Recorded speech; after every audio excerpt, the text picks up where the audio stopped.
Ngasi akhoi nambon ulogi aigi enao Rojit ki farm da akhoi amuk lakchare haiba farm asi akhoi gi maroina di king chili ana khangnaba akhoi Umorok pambi gi farm ni aduga mainly mark se akhoi gi AGRO gi exclusive product khatang khak sijinnabiba adugumba akhoi gi farm am khatani lakchari se aduga akhoi na request tawjarubugi matungina akhoi gi magda lepiriba sir sina Anirban sir hadi GSP crop science ki marketing manager oina leibibni duma masamak lakpiduna hi ngasi Rojit ki farm stage da kai makha taba haidi nungai taba pen daba singdugi ingjan biba Anirban sir nasu lakpibe dangta Anirban sir bodugi mutik thakat chaba phongdok jari ado Rojit habit chawrakpa haidi hoji fogi laiba keno stage da nangna senagiba product singdugi mayamra pitang khangnaba habi odu aina ek tharakpadagi ko hidaksi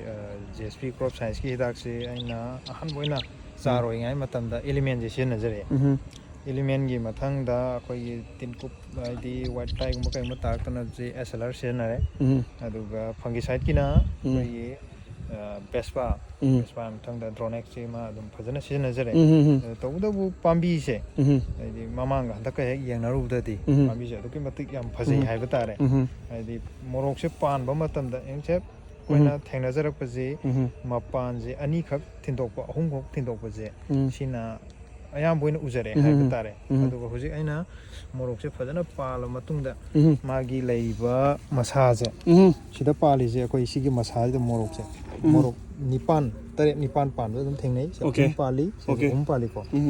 samaina koi gi sida charong pali se adi morok se masing thi je ko ama ani ko ahum mari manga taruk tare morok se tare mai pan se adugum tu pambi sing ji ayam bana dum yawe hai tare adi almost sigi pambi da pali morok se any sigi sumagi bansle da morok adi morok tare nipan pale adusu adugi matik size se sawe hai tare ai acho acho busu yawe asadu so ayum thengna jare bo ko adum khudon adi adum ani hena chawba khotpa mayam yawe hai tare ado tawdo bo koina mase thaba kan da su ko kano je ma hapsare gold coin gr je ma hape Rinaxi jar jo happy go duga DAP the potas the mix to kanda akoina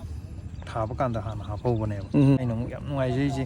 GSP crop science ki hidak lang thak ji senna ji da koi sa lingbirak tana mafam ji yengbirak ji si yam company dagi direct laga